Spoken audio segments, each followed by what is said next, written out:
Now here's another one. Exodus 20:13, you shall not murder. Now it says in the King James, you shall not kill. That's different, because God ordered the execution of those who committed serious crimes, and there was no repentance and there was no change. Murder, life for life.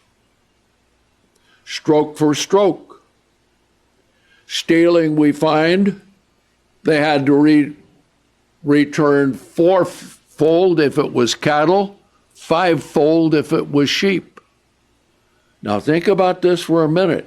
Wouldn't that be a good way to stop car thievery? The ones who steal the car, you got to give them 4 back. That would be amazing, wouldn't it? Okay. Or if you stole a Rolls Royce, then you got to make it 5. You look at those laws in Exodus 21, 22, and 23, and you will see these are all good laws. So here with this, question comes up,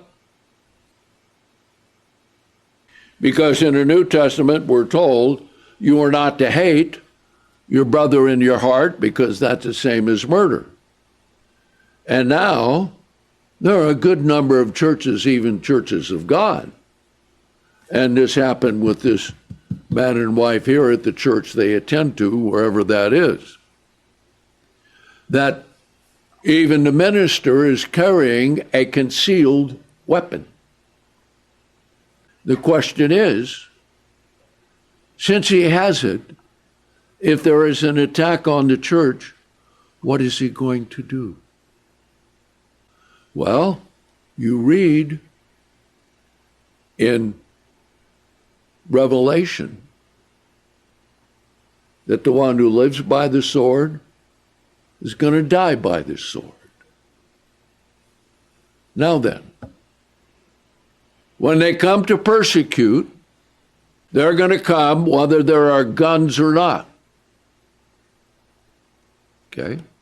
And as a matter of fact, if they know there are guns in the congregation, if they're going to attack that group, they may come with more people and more weapons. So you see, what looks good, and we'll talk about this a little later, may not turn out to be good. The best protection we can have is the protection of God and his angels. We don't need to be carrying concealed weapons. Now, some people may think, well, I need to have one. Well, you better check out the Bible a little bit more, because Jesus said, when they arrest you and they beat you on the right cheek, turn to them the left cheek also. Okay? He didn't say, reach in your pocket and take out your concealed weapon and shoot him. So I don't think it's a good idea to do that. It's probably, in the long run, will bring more difficulties than it will solve. Because when the time of persecution comes, it will come, and weapons won't stop it. So the thing we need to do is this: stay close to God. Trust in him.